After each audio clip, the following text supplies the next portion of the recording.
There's only one episode of the Women's Murder Club this year, and this is at the eighth confession.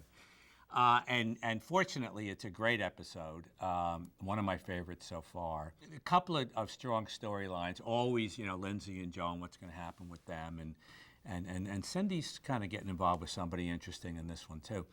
But in addition to that, we've got a couple of real interesting crimes. One of the things I really enjoy in this book, a street bum is killed.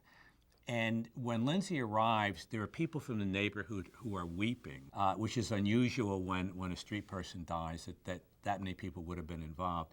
And we find out that this guy has been sort of a sidewalk Jesus and done a lot of beneficial things in the neighborhood, but it goes places that you wouldn't expect it to go in terms of what this guy really is. In addition, somebody is murdering high society people in San Francisco, and I think that's always interesting to people because you get to see a lot of nice homes and see how people live, and so there's a lot going on in Eighth Confession, and I think it could be the best of the Women's Murder Club books.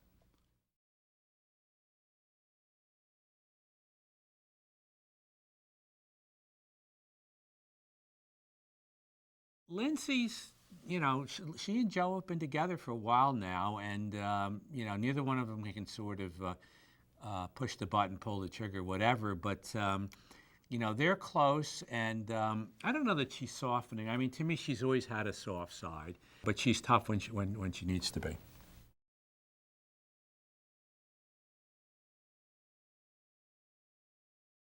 I don't know how I came up with the idea, but that was the concept here, the idea of four women solving crimes. I grew up in a house full of women, mother, grandmother, three sisters, two female cats, and I've always felt that women solve problems differently than men.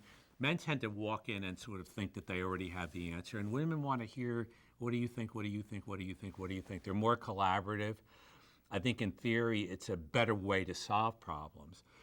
So that really interested me. I mean, and it breaks the mold to a certain extent for detective and suspense books because generally they tend to be lone wolf or maybe a couple of people who get together and solve these things. In this case, it is a team, and I think it's a strong team and an interesting team. And I've always felt that most of us will look at those four women and go, "I wish I had a group of friends where the bond was that strong and everybody was both funny and tender and gave tough love when it was appropriate."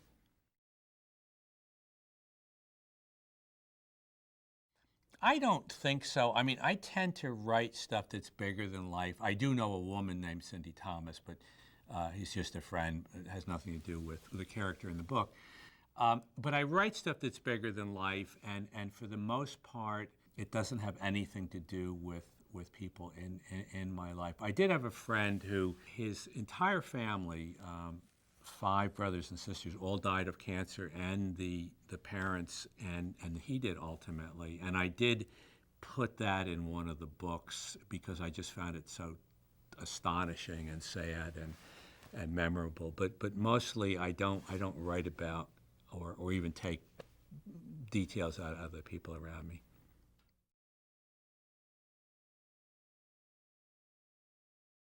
I would say my favorite part is just the incredible relationship that these 4 women have.